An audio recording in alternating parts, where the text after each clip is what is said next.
Então, meus amigos, como eu fiquei vários dias sem gravar, né, vou fazer aulas grandes mostrando pontos importantes do livro, até porque é importante fazer a leitura, né? Então temos que fazer a leitura e seguir em frente. Bons estudos, continue aí no canal, está crescendo aí o volume de gente. Eu pensei em abandonar as aulas, mas o canal está crescendo, então vou terminar a proposta, né? Vou gravar aí o curso e sigam o canal, continue seguindo, né? Está aumentando, então vamos chamar mais gente. Então, meus amigos, como eu havia dito, Fatos da História Naval, capítulo 4, vai da página 77 a 99. Esse vídeo vai ficar com mais de 5 minutos, mas a ideia é terminar o capítulo 4, apontando apenas as partes que eu considero importantes do capítulo. Nas outras bibliografias, nós vamos ampliar toda essa história que estamos falando hoje com mais detalhes e alguns fatos que a banca, né, cobra na prova. Então, o poder marítimo e o poder terrestre já está subentendido Inglaterra e França, mas aqui o capítulo inicia abordando parte do século XVI, né? Então, o autor aponta uma grande disputa entre as nações europeias pelo comércio marítimo e pela expansão das atividades econômicas, né? O caminho para tal fato foi a colonização e a expansão do mar, né? E essa disputa foi principalmente marítima. Os estados envolvidos tiveram que se ater a uma preocupação fundamental: as fronteiras marítimas e as fronteiras terrestres, diferentemente da Inglaterra, que sempre houve somente fronteiras marítimas, é uma ilha. Então houve potências terrestres também forte no mar, que foi o caso da França. Essas aí são informações importantes do capítulo. Então, os conflitos entre essas duas potências foram chamados pelos ingleses a luta entre o elefante, poder terrestre, e a baleia, o poder marítimo, ou seja, França e Inglaterra. Nenhuma outra nação foi tão insulada e tão imperial como a Inglaterra. Durante o século XVI, a Espanha vinha experimentando um grande afluxo de metais preciosos em sua economia, e dentro desse sistema mercantilista, um acúmulo de ouro e prata procedentes das colônias americanas.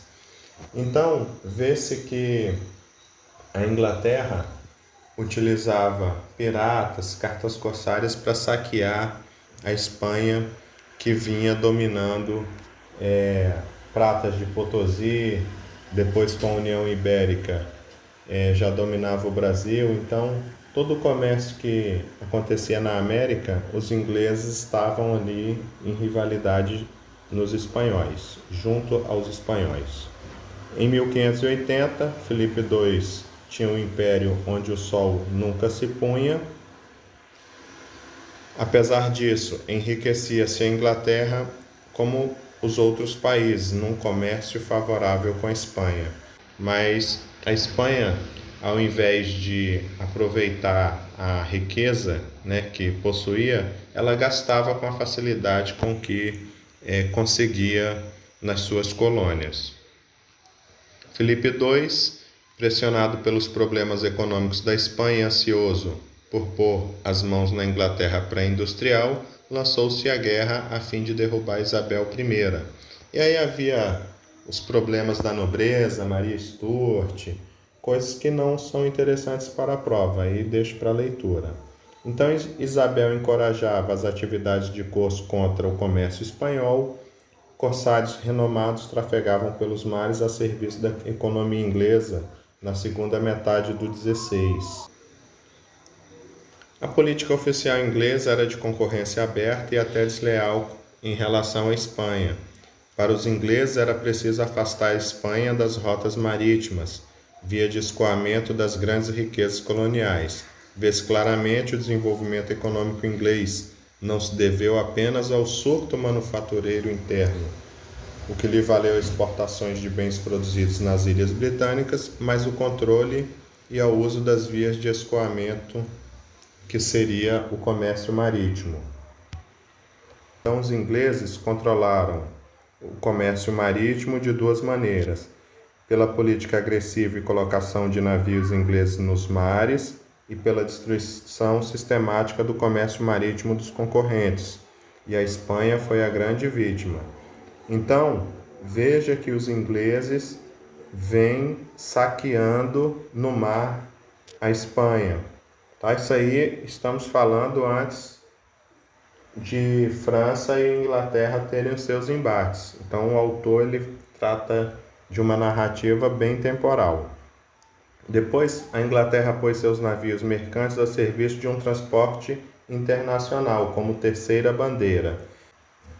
Ele transporta qualquer carga de qualquer país e o seu próprio, né? Então, esse era um domínio muito forte que a Inglaterra estava começando a exercer e foi uma luta muito acirrada junto aos holandeses.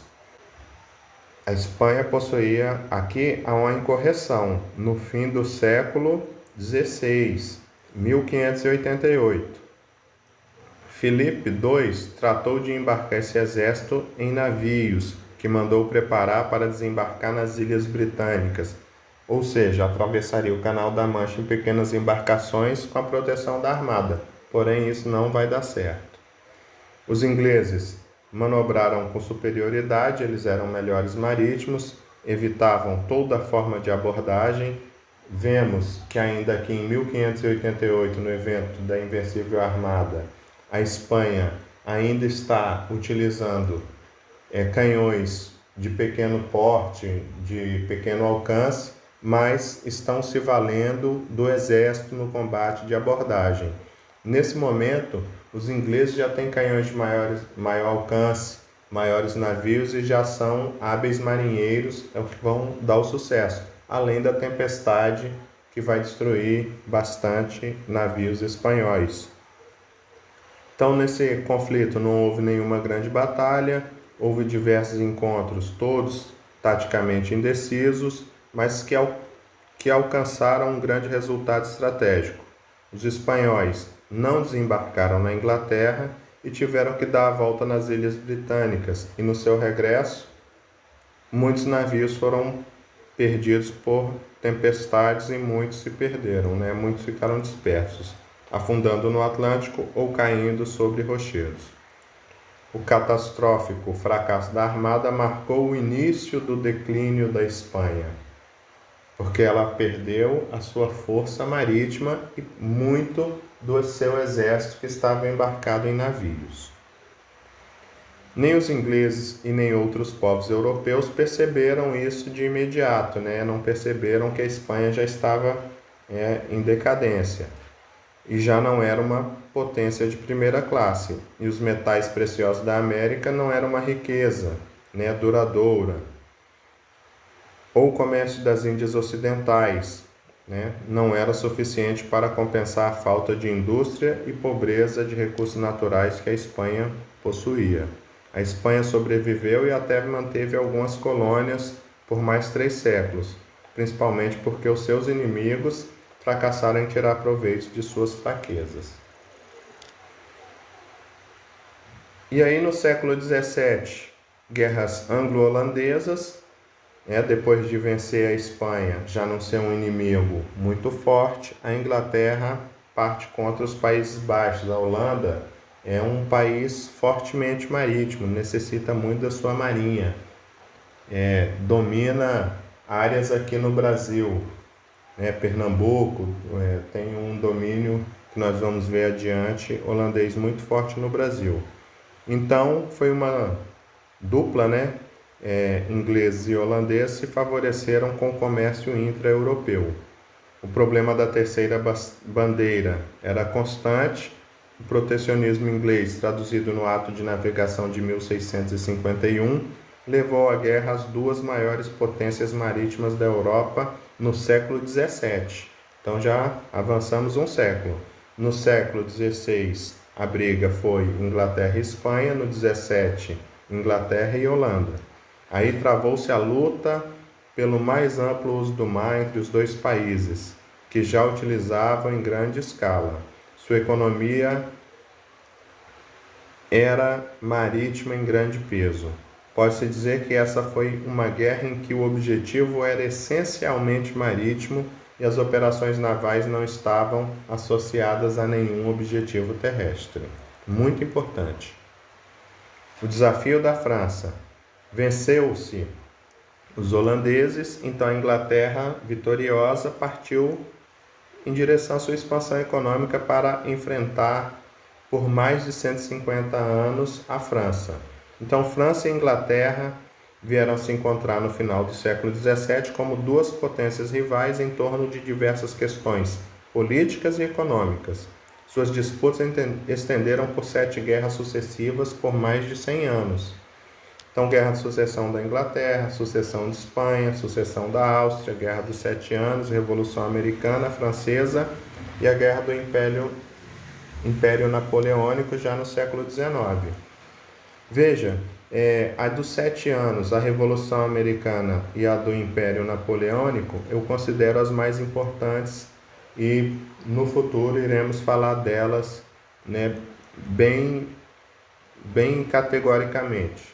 Hoje falaremos pouco, né? A Revolução Americana fez com que ingleses perdessem as 13 colônias e alguns territórios, né? Os franceses ajudaram os americanos a vencer essa guerra. A do Império Napoleônico, na qual tem a figura de Nelson vencendo Napoleão, bloqueio continental, Batalha de Trafalgar, são batalhas importantes dessas guerras. E a dos 7 anos, lá no rodapé, o autor fala até considerada uma das primeiras guerras, porque envolveu diversos países. Então, a estratégia inglesa foi fundamentalmente em 2 pontos, né? Venceu o adversário francês, mantendo a esquadra dividida para obter superioridade local e manter a França ocupada também com defesa terrestre, para drenar as forças para as fronteiras, o que não ocorreria se todos os esforços pudessem ser aplicados apenas numa guerra marítima. Então, os ingleses, com uma frota marítima muito forte e com dinheiro que eles já vinham adquirindo, tanto pelo seu comércio como pela pilhagem de navios espanhóis e qualquer navio que eles encontrassem no mar, eles tinham dinheiro para poder concitar os países, né, que são próximos a ele e participarem da guerra junto, fazer a França ficar ocupada na sua fronteira terrestre. Portugal está do lado da Inglaterra, né, na sua maioria da parte, tanto que os ingleses vão escoltar os navios portugueses quando a França invadir Portugal. Para alcançar o primeiro propósito, a Inglaterra conquistou Gibraltar, que é dela até hoje. Depois de vários protestos da Espanha, a Espanha não conseguiu tomar Gibraltar. Para alcançar o segundo propósito, em vez de desembarcar tropa no continente, a Inglaterra alimentou aliados continentais, subvencionando-os com dinheiro cada vez mais farto, fruto da continuada expansão colonial. Estes foram os aspectos mais gerais da estratégia inglesa em todos os conflitos anglo-franceses do século XVIII e XIX. As guerras da sucessão da Áustria dos 7 anos e a Revolução Americana foram expansão ou defesa da Grã-Bretanha. Essas 3 guerras também são importantes porque ou a Inglaterra se expandiu ou ela teve que se defender. Então aqui, mais uma vez, para alcançar os propósitos, os britânicos contaram com 2 elementos imprescindíveis, marinha e dinheiro. A marinha mercante de guerra foi o elemento de conquista e defesa dos interesses coloniais, bem como os de aproximação, na medida em que este termo possa ser entendido na época, entre a metrópole e as terras coloniais. O dinheiro, além de servir aos britânicos na expansão, serviu para a consecução da estratégia. Os princípios fundamentais da estratégia, executada por Pitt, era a estratégia periférica. Esta se resumia no seguinte: agir sempre na periferia do inimigo, nunca diretamente sobre ele. Isso também chama-se estratégia indireta. Luís XIV da França apelou para a Guerra de Corso, cujo fim era desgastar esparsamente o comércio marítimo do inimigo. Sabe-se que o ataque ao comércio oceânico do inimigo é a operação dinamizadora da concepção estratégica da Guerra de Corso. O governo francês deu a hábeis capitães e até piratas as famosas cartas de marca. A Inglaterra oferecia a carta de Corso e a França ofereceu cartas de marca. Com isso, não apenas navios de guerra eram destinados ao Corso, mas também navios mercantes armados e navios piratas. Foi nesse clima de guerra corsária que o Rio de Janeiro recebeu investidas francesas de Duclerc em 1710, Renato do Gaitron ocorrida em 1711. Este último era um dos mais famosos corsários de seu tempo, a serviço da coroa francesa. Veio ao Brasil após Duclerc, continuando a atividade do primeiro, por estar Portugal em guerra com a França ao lado da Grã-Bretanha na questão da sucessão do trono espanhol. Depois de ter obtido o Canadá e a Índia para seu império colonial, além de outras aquisições menores, a Grã-Bretanha perdeu as 13 colônias da América do Norte durante a Revolução Americana. Nessa guerra, a França tomou parte para vingar-se da perda do Canadá e da Índia na guerra precedente, a dos 7 anos. Napoleão, Então vamos já para as guerras propriamente França e Inglaterra. Várias coligações se formaram na Europa para enfrentar a França, sempre sob inspiração da Grã-Bretanha. Nas 3 primeiras, a estratégia britânica foi a mesma inspirada em Pitt, agindo no mar por conta própria, bloqueando e destruindo o inimigo sempre que possível, deixando para os seus aliados continentais a árdua tarefa de engajar em terra as forças francesas, ou seja, napoleônicas. Somente depois de liquidar com a ameaça das forças navais inimigas na Batalha de Trafalgar, em 1805, os ingleses se permitiram uma alteração substancial na conduta estratégica. Eles vieram ao continente, desembarcando tropas em auxílio de seus aliados continentais, especialmente na Península Ibérica, o que fez Portugal transmigrar a família real para o Brasil em 1808, onde os britânicos se juntaram aos portugueses e espanhóis sob o comando de Duque de Wellington para expulsar os franceses, lá da Península Ibérica. De mentalidade continental por excelência, Napoleão tentou vencer o seu inimigo por outros modos. Tentou controlar o mar controlando a terra e decretou em Berlim o famoso bloqueio continental, que os franceses chamavam de sistema continental, porque esse termo seria se fosse para ser atuado no mar, aí seria bloqueio. Então pretendia fazer o adversário morrer de fome, esvaziando o comércio da Grã-Bretanha. Entretanto, a Grã-Bretanha espalhara-se demais pelo globo para sentir aquele bloqueio.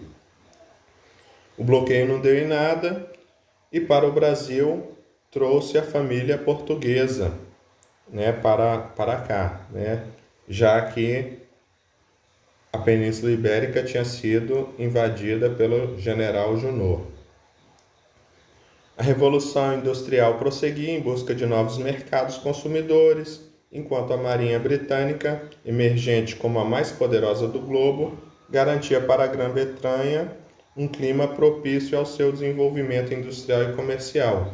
Estabelecia-se, à sombra do poderio naval, a Pax Britânica. Então veja que não falamos de Batalha de Trafalgar de Nelson, não falamos da Batalha de Ilhas Santas ainda, mas adiante no capítulo, em outras bibliografias, vamos falar dessas batalhas. A Revolução Americana, 776 a 783, viu nascer a Marinha dos Estados Unidos da América. Então, a Revolução Americana foi responsável pelo nascimento da Marinha dos Estados Unidos. São coisas importantes do capítulo 4. O apoio da França, ressentida com a perda de Canadá para a Inglaterra, alguns anos antes, foi decisivo para os norte-americanos. Repetiu-se nessa campanha memorável uma situação análoga à de Xerxes na Grécia, após a Batalha de Salamina. Tendo os britânicos perdido a Batalha de Chesapeake em 781, o general Cornwallis ficou isolado na América sem poder receber o apoio que necessitava e acabou rendendo-se às tropas de George Washington. Pois bem, após a independência, para poder manter a unidade territorial, foram contratados oficiais estrangeiros para comandar a nossa marinha. Então, o futuro Marquês de Barbacena contratou o Lord Concharne, recém-dispensado das Forças Navais de Independência do Chile. Era um oficial oriundo da Royal Navy. Já em 1822, a Inglaterra já não tinha batalhas, encerrou-se as batalhas inglesas em 1815, lá em Waterloo. Então, os oficiais estavam desempregados, não havia necessidade da Inglaterra mantê-los. Então, esses oficiais, esses marinheiros estrangeiros, foram oferecendo seus serviços a países que passavam por conflitos naquela temporada. Assim, a Marinha contratou Concharne, Taylor, Grenfell e muitos outros para compor a primeira esquadra brasileira. Em 3 de abril de 1823, a nau-capitânia Pedro I partiu do Rio de Janeiro rumo à Bahia, acompanhada pela fragata Ipiranga, pela corveta Maria da Glória e Liberal, suplementada por um brigue e uma escuna. Essa pequena esquadra foi reforçada com a fragata Niterói, comandada por John Taylor, na qual estava embarcado Joaquim Marques de Lisboa, o futuro Marquês de Tamandaré. No primeiro combate com a frota portuguesa, Concharne teve dificuldade porque a marujada ainda estava pendendo para o lado português. Ele resolveu esse pequeno problema de indisciplina e seguiu. Então, a esquadra portuguesa foi perseguida pelos navios Dom Pedro I, Maria da Glória e Niterói. Esta última fragata, sob o comando de Taylor, levou a perseguição até a Foz do Tejo, onde ostentou a bandeira brasileira em 12 de setembro de 1823. A esquadra brasileira permaneceu em São Luís para garantir e consolidar a independência, mas Concharne designou o brigue Maranhão sob o comando de Grenfell para promover a independência da Amazônia, tendo este fundeado ao largo de Belém em 11 de agosto de 1823. Todas essas batalhas, nós vamos falar dela especificamente em outro livro, tá? Mas esse aqui é sobre o fato, o que o autor está abordando por cima. Como se constituiu a Marinha? José Bonifácio de Andrade Silva foi o artífice da Marinha do Brasil. Os principais focos eram Bahia, Maranhão, Grão-Pará e Cisplatina no extremo sul. Bahia, Maranhão e Grão-Pará e a Cisplatina no extremo sul. Os portugueses haviam deixado por aqui algumas naus, outros navios, muitos em péssimo estado. Podia recuperar esses navios e adquirir outros. O governo não tinha recurso, apelou para o povo, subscrição pública. O imperador comprou um navio, o brigue Caboclo, e doou à marinha. A imperatriz comprou 100 ações do plano para reorganizar a armada, e Dom Pedro, além de doar o navio citado, comprou 250 ações. Vieram oficiais de outros países, como dos Estados Unidos da América e França. Um oficial norte-americano, David Jutte, comandou a primeira força naval ostentando no mar a bandeira nacional imperial. Então foi David Jutte que comandou a primeira força naval com a bandeira nacional imperial. A marujada também era na maior parte de fora, contratados. Então, até 1830, metade do marujo e 2/3 dos oficiais eram estrangeiros.